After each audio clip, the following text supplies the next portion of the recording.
que seus prefeitos simplesmente se recusam a cooperar porque não gostam de Donald Trump.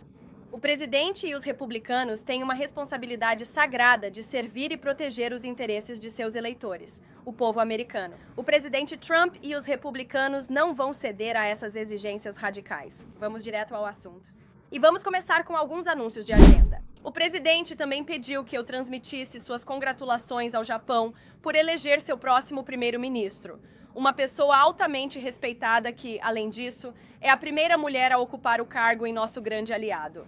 Enquanto o presidente Trump continua negociando acordos de paz, se reúne com líderes mundiais e celebra o 250º aniversário da Marinha dos Estados Unidos.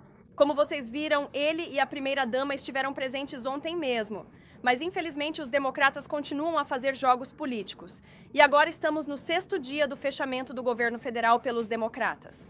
Milhões de trabalhadores federais americanos estão sob enorme estresse financeiro como resultado disso, se perguntando como vão pagar suas contas e cuidar de suas famílias. Se os democratas não votarem para reabrir o governo esta noite, os trabalhadores federais não receberão seu próximo salário integral. Além disso, o Programa Especial de Nutrição Suplementar para Mulheres, Bebês e Crianças ficará sem recursos federais muito em breve. Esse programa fornece vouchers para comprar fórmula infantil, frutas e vegetais frescos e outros alimentos saudáveis para famílias de baixa renda. Ele pode ser facilmente financiado integralmente se os democratas simplesmente votarem esta noite para reabrir o governo.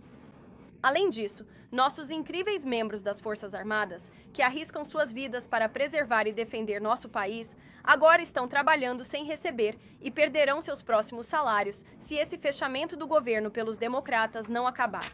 Esta noite, o projeto de lei de financiamento limpo e apartidário apoiado pelos republicanos financia totalmente este importante programa de auxílio alimentar, garante o pagamento de nossos militares e reabre o governo. Então, tudo isso levanta a questão sobre o que realmente é essa paralisação contínua promovida pelos democratas? A triste verdade, acreditamos, é que os democratas fecharam intencionalmente o governo e estão causando esse sofrimento aos cidadãos americanos para tentar exigir assistência médica gratuita para imigrantes ilegais. É claro que essa é uma política indefensável e verdadeiramente radical para se apoiar, quanto mais usá-la como principal motivo para fechar o governo dos Estados Unidos. Por isso, os democratas e seus aliados estão desesperadamente mentindo sobre suas verdadeiras motivações. Precisamos esclarecer os fatos para que o povo americano entenda o que realmente está em jogo aqui. Os republicanos da Câmara aprovaram um projeto de lei de financiamento limpo e apartidário para manter o governo aberto e garantir que nossos militares e outros americanos trabalhadores recebam seus salários. Todos os democratas da Câmara, exceto um, votaram contra esse projeto de lei de financiamento limpo e apartidário. Os republicanos do Senado tentaram, posteriormente, aprovar esse mesmo projeto de lei de financiamento limpo 4 vezes separadas e farão isso novamente esta noite para aprová-lo totalmente e enviá-lo à mesa do presidente para assinatura. E o presidente está pronto para assinar esse projeto de lei para reabrir o governo assim que ele for enviado à sua mesa. No entanto, todos os democratas do Senado, exceto 3, votaram contra esse projeto de lei de financiamento limpo e apartidário. A posição atual dos democratas é que a única maneira de o governo americano reabrir é se imigrantes ilegais puderem receber assistência médica gratuita. Não acredite apenas na minha palavra. Basta olhar o que está dentro da proposta dos democratas para reabrir o governo. A proposta de financiamento deles resultaria em quase 200 bilhões de dólares gastos em assistência médica para imigrantes ilegais e outros não cidadãos na próxima década. Para colocar isso em perspectiva, 200 bilhões de dólares são suficientes para financiar todo o programa de seguro de saúde infantil, que oferece seguro de saúde para crianças e mulheres de baixa renda. Segundo a proposta dos democratas, os milhões de imigrantes ilegais que receberam asilo de forma inadequada ou foram liberados sob liberdade condicional pelo governo Biden voltariam a ter direito a benefícios do Medicaid. E não para por aí. A proposta dos democratas também exigiria que o Medicaid pagasse mais pelo atendimento de emergência prestado a imigrantes ilegais do que paga para pacientes americanos que são deficientes, idosos ou crianças. Quando alguém mostra quem realmente é, acredite. Infelizmente, o Partido Democrata fechou nosso governo, custando empregos aos americanos, ameaçando a prontidão das nossas forças armadas, prejudicando nossa economia e causando caos, tudo para ajudar os ilegais que invadiram nosso país. em vez de responsabilizar os imigrantes ilegais e removê-los do nosso país, que é o que esta administração está tentando fazer todos os dias. Os democratas querem dar a eles benefícios gratuitos pagos pelo contribuinte americano. Em 2025, os democratas priorizam os imigrantes ilegais e deixam os americanos em último lugar. Esta é a realidade que, infelizmente, estamos enfrentando agora em Washington, D.C. O presidente Trump e os republicanos não vão ceder a essas exigências radicais.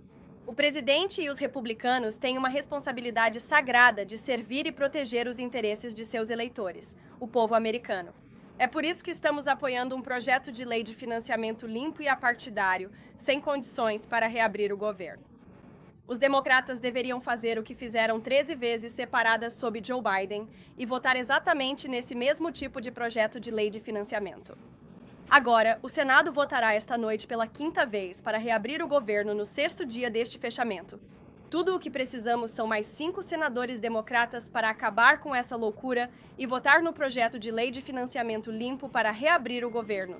Se você é americano e está assistindo em casa agora, ligue para seus senadores democratas e diga a eles para fazerem a coisa certa e acabarem com essa paralisação. Com isso, responderei às suas perguntas. Aqui em nosso novo assento de mídia hoje, temos Elizabeth Mitchell, do Daily Signal. Elizabeth, obrigada por estar aqui. E, por favor, nos dê o pontapé inicial. Obrigada por me receber. Tenho 2 perguntas. Primeiro, o presidente Trump disse ontem aos repórteres que demissões de funcionários federais estão acontecendo neste momento. Em quais departamentos as pessoas já foram demitidas de seus cargos federais devido à paralisação? O presidente estava se referindo às centenas de milhares de trabalhadores federais que foram afastados como resultado desta paralisação do governo federal. Tanto aqui na Casa Branca quanto em todo o governo federal, em agências de todos os setores, há funcionários federais que estão ficando em casa. Muitos deles trabalham na Casa Branca. Você os conhece? Alguns deles sentam logo atrás de mim naquelas mesas. Eles não podem comparecer ao trabalho neste momento porque os democratas escolheram paralisar o governo. E, infelizmente, já estamos vendo as consequências disso. E então, claro, o Escritório de Gestão e Orçamento continua trabalhando com as agências para decidir quem, infelizmente, terá que ser dispensado se essa paralisação continuar. E o secretário Robert F. Kennedy Jr. disse que a FDA foi obrigada por lei federal a aprovar a nova pílula abortiva na semana passada. A administração está considerando medidas para reverter isso e responde a pedidos de membros e organizações da Conferência Pró-Vida. Acredito que o secretário Kennedy e o Departamento de Saúde e Serviços Humanos, como abordei no briefing da semana passada, estamos seguindo a lei e continuaremos a fazê-lo. Como eu disse na semana passada, isso não é de forma alguma um endosso a esse medicamento. Era apenas uma lei que eles estavam seguindo. Jennifer. Ouvimos você dizer que quer que as pessoas liguem para seus senadores democratas. O próprio presidente está ligando para os senadores democratas? Você pode dizer o que ele está fazendo hoje para resolver a paralisação? Sim. Acabei de sair do Salão Oval. Ele estava ao telefone com o presidente da Câmara, Johnson. Ele também conversou com o líder da maioria no Senado, que está em contato, é claro, com democratas moderados e democratas em geral, que esperamos que queiram fazer a coisa certa por seus eleitores para reabrir o governo. Portanto, o presidente está sendo mantido muito bem informado sobre a paralisação em andamento no Capitólio. E, claro, sua posição é muito clara. Não há nada a negociar, basta reabrir o governo e então podemos conversar sobre todas as questões importantes que o nosso país enfrenta. Então ele não ligou para membros específicos do Congresso? Não que eu saiba. Não. E sobre a Lei de Cuidados Acessíveis, ele está disposto a compartilhar mais sobre o que gostaria de negociar em relação à Lei de Cuidados Acessíveis mais tarde? Ele está disposto a dizer especificamente o que gostaria e quando? Mas veja, o presidente está definitivamente comprometido em consertar e melhorar o nosso sistema de saúde. Você viu isso novamente na semana passada, quando ele recebeu uma das maiores empresas farmacêuticas do mundo no Salão Oval e a empresa prometeu reduzir os preços dos medicamentos em 200%, 300%, até 100% em muitos casos, para vários tipos de remédios para os pacientes americanos. Isso é uma grande solução para um sistema quebrado que vem explorando o povo americano por tempo demais. Então, o presidente está muito comprometido com isso, mas agora precisamos reabrir o governo federal e o presidente permanece muito firme nessa posição. Catherine. Se a votação no Senado hoje para regovernar não for bem sucedida, isso desencadearia demissões? Olha, mais uma vez, esperamos que a votação não falhe porque esta administração quer reabrir o governo. Não queremos ver pessoas demitidas. Mas, infelizmente, se esta paralisação continuar, as demissões serão uma consequência infeliz. Quer. Acho que para quando isso acontecer, Vamos ver como será a votação hoje à noite. Pode confirmar se a Casa Branca está apresentando uma proposta para limitar os subsídios do Obamacare, negando-os a novos inscritos. Nunca vi uma proposta como essa. Emily, Obrigada. O presidente disse ontem que estava considerando uma abordagem de fase 2 para a Venezuela. Como o presidente está considerando a US Troops no terreno ou qualquer tipo de apoio à recuperação da Europa? não vou comentar sobre propostas específicas que estão sendo consideradas pelo presidente e sua equipe de segurança nacional. Mas acho que temos sido bastante transparentes e claros quanto à visão do governo sobre o regime ilegítimo de Maduro. E o presidente tomou medidas muito inéditas e rigorosas para acabar com o tráfico ilegal de drogas ilícitas para o nosso país, vindo do regime ilegítimo de Maduro. Danny, pode prosseguir. Obrigado, Caroline. O governo francês colapsou novamente pela 4ª vez em um ano. E eu só queria saber se há alguma preocupação na Casa Branca sobre a crise política em andamento lá. Algum pensamento sobre se o presidente, o bom amigo de Trump, o presidente Macron, deveria convocar eleições ou até mesmo renunciar? Bem, posso dizer que a Casa Branca e o Conselho de Segurança Nacional estão muito cientes dessa situação. Mas acho que seria imprudente da minha parte opinar sobre a política interna francesa a partir deste púlpito. Então vou reservar meus comentários sobre isso para depois. Sim. Qual é a expectativa do presidente Trump para as conversas de hoje e, imagino, para esta semana no Egito? E há um novo prazo que o presidente está dando para que todos os lados cheguem a um acordo? Sim, há conversas técnicas acontecendo agora mesmo no Egito entre o enviado especial Witkoff e Jared, o Sr. Kushner, assim como seus respectivos grupos de todas as partes envolvidas.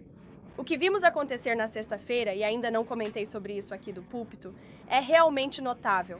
Você viu todos os lados deste conflito concordarem que esta guerra precisa acabar e aceitarem o plano de 20 pontos que o presidente Trump propôs. É uma conquista incrível e o governo está trabalhando muito para avançar o mais rápido possível. O presidente quer ver um cessar-fogo. Ele quer ver os reféns sendo libertados e as equipes técnicas estão discutindo isso neste momento para garantir que o ambiente seja perfeito para a liberação desses reféns. Eles estão revisando as listas tanto dos reféns israelenses quanto dos prisioneiros políticos que serão libertados. Essas conversas estão em andamento e o presidente está totalmente atento e sendo informado sobre a situação. Presidente, dado o prazo de domingo à noite, obviamente as negociações o estenderam, imagino. Qual é o novo prazo? O presidente tem algum prazo em mente para ver essa fase implementada? Bem, o prazo final era domingo à noite para receber uma resposta do Hamas sobre a proposta. E claro, na sexta-feira, o Hamas emitiu uma declaração muito clara, na visão do presidente, de que aceita a estrutura do presidente, e é por isso que essas negociações técnicas estão em andamento. Mas, novamente, queremos agir muito rápido e o presidente quer ver os reféns libertados o mais rápido possível. Steve. Quanto tempo você espera que essas conversas técnicas durem, Carolina? Não quero traçar uma linha vermelha aqui, Steve. Claro, é muito importante, como acabei de mencionar, que façamos isso rapidamente.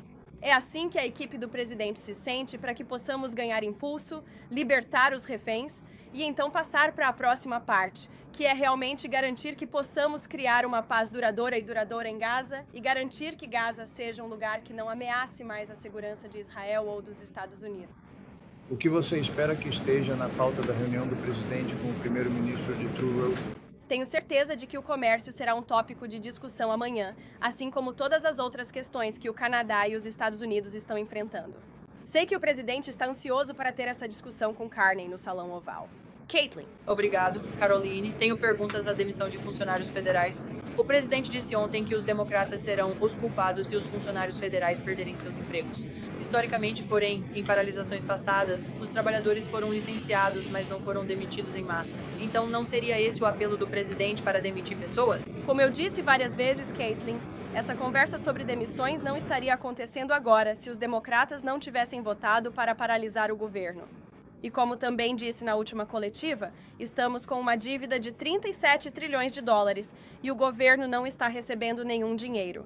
Então, alguém precisa olhar para o balanço e ser um bom administrador do dinheiro do contribuinte americano. E as demissões são uma consequência infeliz disso. Por exemplo, desse termo. Bem, como estou dizendo agora, esta administração está focada em verificar o balanço e garantir que estamos fazendo a coisa certa para o contribuinte americano. E, novamente, essas conversas sobre demissões não estariam acontecendo hoje na Casa Branca se não fosse pelo shutdown causado pelos democratas. E eles têm a opção de mudar isso. Eles têm mais uma oportunidade esta noite de fazer a coisa certa, de reabrir o governo. Hobbs abre o olho durante o fim de semana. Desculpe minha segunda pergunta. Uma juíza federal, no fim de semana, que o presidente nomeou para o tribunal em seu primeiro mandato, basicamente argumentou que ele não poderia enviar as guardas nacionais de outros estados para Portland, dizendo basicamente que o argumento dele estava desconectado do que realmente estava acontecendo no local, sendo que autoridades locais em Portland disseram que a Guarda Nacional é necessária lá. Com todo o respeito a essa juíza, acho que a opinião dela está desconectada da realidade e da lei.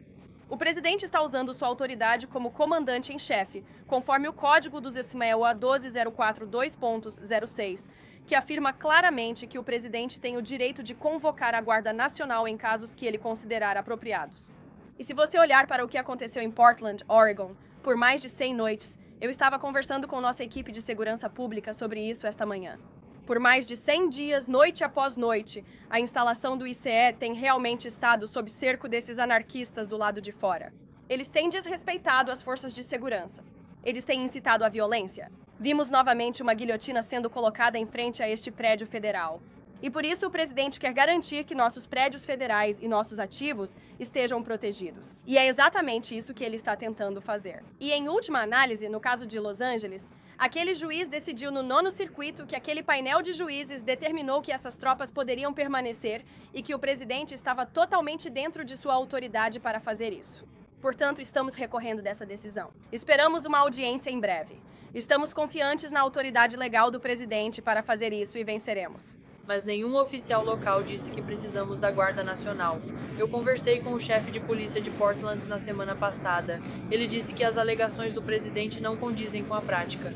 Eu encorajo você, como repórter, a ir até o local e conferir por si mesmo, porque muitos membros da imprensa, não a imprensa desta sala, mas jornalistas independentes, alguns dos quais em breve convidaremos para a Casa Branca para compartilhar suas histórias, estiveram no meio desses distúrbios e testemunharam a anarquia que está acontecendo noite após noite. Está tudo registrado em vídeo. Você deveria exibir isso no seu programa. Você tem uma ótima oportunidade e horário nobre na CNN para mostrar isso ao seu público. Sim, mas provavelmente você está conversando com autoridades democratas partidárias que se opõem a tudo o que este presidente faz. Você também deveria perguntar às pessoas que moram em Portland. Na verdade, ouvimos muitos membros da comunidade que disseram que isso é completa desobediência civil. Está uma bagunça. Tem sido barulhento, tem sido perturbador para os vizinhos da comunidade que só querem viver em paz. E essas pessoas não estão lá para protestar pacificamente. Eles estão lá para causar caos em Ravosseia. Carol Steppen, vá em frente. Obrigado. Caroline, 2 perguntas. Primeiro, você tem alguma reação aos relatos de que milhares de tropas cubanas estão mobilizadas ao lado da Rússia na Ucrânia? E em um assunto muito diferente, o presidente sugeriu na semana passada, em uma entrevista com nosso colega Daniel, que a América ganhou um desconto de até $2.000 por pessoa em tarifas. Esse plano depende da próxima decisão da Suprema Corte sobre a legalidade das tarifas? E a Casa Branca está se preparando para uma legislação que faça isso acontecer? Claro. Quanto ao primeiro ponto, não vi esse relatório, Steppen, mas entrarei em contato com nossa equipe de segurança nacional depois disso e lhe daremos uma atualização sobre seu segundo ponto sobre os descontos tarifários. Acredito que é uma ideia que o presidente discutiu e apresentou com sua equipe de assessores, mas nenhuma decisão foi tomada com firmeza até o momento. Por que não vamos para trás, Owen? Boa tarde. Bom, Tarde. há alguns dias o presidente Trump exigiu que Jay Jones, da Virgínia, saísse da disputa por tolerar a violência política em uma mensagem de texto contra um político republicano alguns anos atrás. Ele não abandonou a corrida, ele não desistiu. Qual é a reação do presidente? Bem, como você sabe, não estou em liberdade para discutir disputas políticas no pódio. Acho que o próprio presidente deixou sua posição muito clara. E acho que qualquer um pode concordar que as mensagens enviadas por esse candidato democrata a procurador-geral da Virgínia são realmente chocantes, alarmantes e completamente inaceitáveis. Ele estava ameaçando matar seu oponente e os filhos do oponente. E esse tipo de retórica não tem absolutamente nenhum lugar em nosso país. E o presidente estava absolutamente certo em condenar isso. Por favor, claro, pode falar. Obrigado. Os democratas questionaram e examinaram os comentários do presidente sobre o uso potencial do exército, cidades americanas, seu campo de treinamento, o exército. E quando você olha para Portland, Chicago, autoridades locais e estaduais dizem que as forças de segurança locais são capazes de lidar com as situações, esses protestos no local. O presidente diz que Portland está em chamas, usando isso como justificativa para a Guarda Nacional em Portland. Mas quando você olha aqui em Washington, D.C., o presidente, na semana passada, disse que agora é uma cidade completamente segura e ainda há membros da Guarda Nacional nas ruas que não estão envolvidos em atividades do ICE. Você pode fornecer a justificativa da Casa Branca aqui em Washington, D.C., para explicar por que os membros da Guarda Nacional continuam nas ruas? Porque Washington, D.C. convidou a Guarda Nacional para cá. Por quê? Porque a prefeita está fazendo a coisa certa. Diferente dos prefeitos de outras cidades, como Portland, como Caitlin e outros já destacaram, que se recusaram a reconhecer que há resultados positivos quando as forças de segurança locais trabalham em conjunto com as forças federais para fazer o que é certo em nome de seus cidadãos. E Washington, D.C., sem dúvida, é uma cidade mais segura agora, hoje, do que era há alguns meses, quando o presidente Trump iniciou essa iniciativa para tornar D.C. segura novamente. E a Guarda Nacional ainda está aqui porque o presidente e a prefeita concordam que isso é bom para a cidade. Assim como você está vendo em Memphis, por exemplo. Teremos a Guarda Nacional destacada para Memphis. Temos agentes federais atuando no local em conjunto com as forças de segurança estaduais e locais. A Polícia Estadual do Tennessee faz parte desse esforço. A Polícia Metropolitana Local de Memphis faz parte desse esforço. As forças de segurança estaduais, locais e federais devem trabalhar juntas.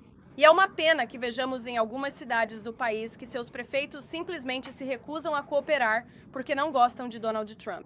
E é disso que se trata tudo isso. E eu não acho que qualquer americano discorde que Chicago precisa de mais reforços na segurança, que eles precisam de mais recursos.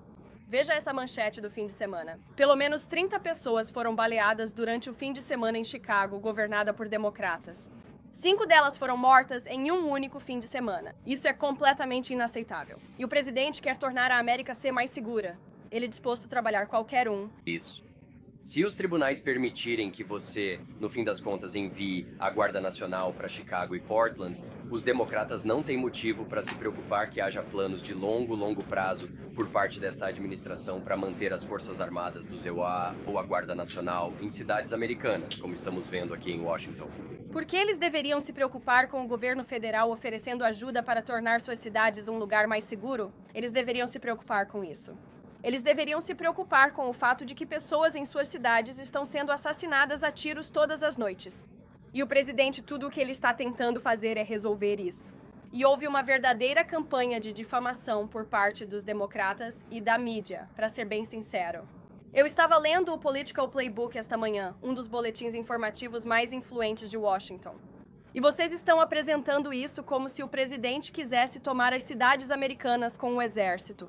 O presidente quer ajudar esses líderes locais que têm sido completamente ineficazes em garantir a segurança de suas próprias cidades. E nós já vimos que existe uma fórmula positiva para isso. Veja Washington, D.C., a taxa de homicídios caiu significativamente. Nossas ruas estão mais seguras. As pessoas vivem e se sentem mais seguras. Eu sei, todos vocês sabem. Você não quer admitir. E é um sistema comprovado que funciona. E o presidente quer tornar a America City segura novamente. E não acho que haja nada de errado com isso. Obrigada, Caroline. Perguntas, se me permite. Porque o prefeito quer. Miguel. Nessas negociações no Egito, se o Hamas concordar em abrir mão do poder e ceder seu poder inicial a esse governo tecnocrático de transição, se isso acontecer, o governo Trump reconhecerá um Estado palestino? Olha, não quero me adiantar nas negociações técnicas agora, Michael. Eles são extremamente sensíveis. Elas estão acontecendo novamente enquanto falamos. E há muitas coisas para discutir. Claro, esperamos que esperamos que venha a ser um dos maiores acordos de paz que este mundo já viu. E o governo Trump está trabalhando arduamente e com afinco para chegar lá. E como eu disse na sexta-feira, todos os termos foram acertados. Temos os países árabes que estão trabalhando conosco. Claro, Israel tem sido incrível e cooperado com o plano do presidente, concordando com ele. E estamos muito esperançosos e esperamos que isso continue. Cara, você tuitou sobre isso no fim de semana. Obrigado. Eu ia passar para você, de camisa azul e gravata. Obrigado, Caroline. Você... Hoje, no Daily Mail, ouvimos que o recurso de Ghislaine Maxwell será julgado. Trump descarta conceder clemência a ela. Isso é algo que a Casa Branca está considerando? Não é algo sobre o qual eu tenha ouvido discussões e nós não comentamos sobre pedidos de clemência que possam ou não ter sido feitos. Mas certamente não estou acompanhando isso neste momento. Caroline Jordan. Obrigada, Caroline. Então estamos falando sobre esses grupos radicais em Portland e Chicago. Sei que o presidente falou sobre a possibilidade de perseguir George Soros com acusações de corrupção passiva e financiamento de toda essa violência. Houve alguma atualização sobre isso? E a administração também está investigando outras organizações sem fins lucrativos, talvez retirando seu status 501 REST por financiar essa violência? E mais uma pergunta. Claro. O apoio financeiro desses grupos, particularmente a Antifa, é certamente algo que o governo está analisando agressivamente. E o governo federal nunca foi realmente mobilizado ou encarregado de fazer isso. Então estamos meio que dando o pontapé inicial para que isso aconteça. O FBI está trabalhando nisso junto com a Força-Tarefa de Segurança Interna da Casa Branca. Nossa comunidade de inteligência também está investigando isso. E até mesmo o secretário do Tesouro está envolvido nessas questões, já que são de natureza financeira. E continuaremos a chegar ao fundo de quem está financiando essas organizações nessa anarquia organizada contra o nosso país e o nosso governo. É uma pergunta que o povo americano tem implorado por uma resposta há muitos anos e estamos comprometidos em desvendar isso. E quando descobrirmos, tenho certeza de que você será uma das primeiras pessoas a saber. Separ Caroline, obrigado. Então, sob o plano do presidente, Gaza será governada por uma administração transitória composta por um comitê palestino tecnocrático e apolítico, formado por especialistas palestinos internacionais qualificados. Considerando a radicalização da população palestina em Gaza e na Cisjordânia, pode oferecer orientação interna sobre quem serão os palestinos considerados para cargos de liderança em Gaza e onde os encontrarão? E vocês têm algum nome? Ainda não chegamos a esse ponto, Jonathan. O presidente acredita que a paz é possível em Gaza e é por isso que ele apresentou este plano detalhado e abrangente. O primeiro passo disso é garantir um cessar-fogo e a libertação dos reféns. E então essas conversas sobre garantir uma paz duradoura e permanente podem continuar. Mas o que é necessário para ter paz em uma região como Gaza, que tem sido devastada pela guerra por tempo demais? Você precisa de garantias de segurança e de uma boa governança. E esses serão 2 dos focos prioritários desta administração? No momento. Maio, o presidente disse que quer que o governo reabra esta semana em um acordo. O que vai acontecer até o final da semana se não houver acordo com a Casa Branca? Não estamos preparados? Para isso. Sem acordo com o quê? O governo. Olha, como eu disse, infelizmente, muita dor será causada. Já está sendo. Sobre o povo americano, sobre nossas tropas que novamente não estão sendo pagas, sobre mulheres e crianças pequenas que dependem de assistência alimentar essencial. Odiamos ver isso. E, na verdade, o Escritório de Administração e Orçamento está tentando fazer tudo o que pode para encontrar recursos e ajudar essas populações vulneráveis em nosso país. Novamente, não deveríamos ter que fazer isso. Os democratas têm a chance de mudar de rumo esta noite. Acredito que a votação acontecerá às 18h30. E pedimos aos senadores democratas que votem para reabrir o governo e façam a coisa certa. Obrigado, pessoal.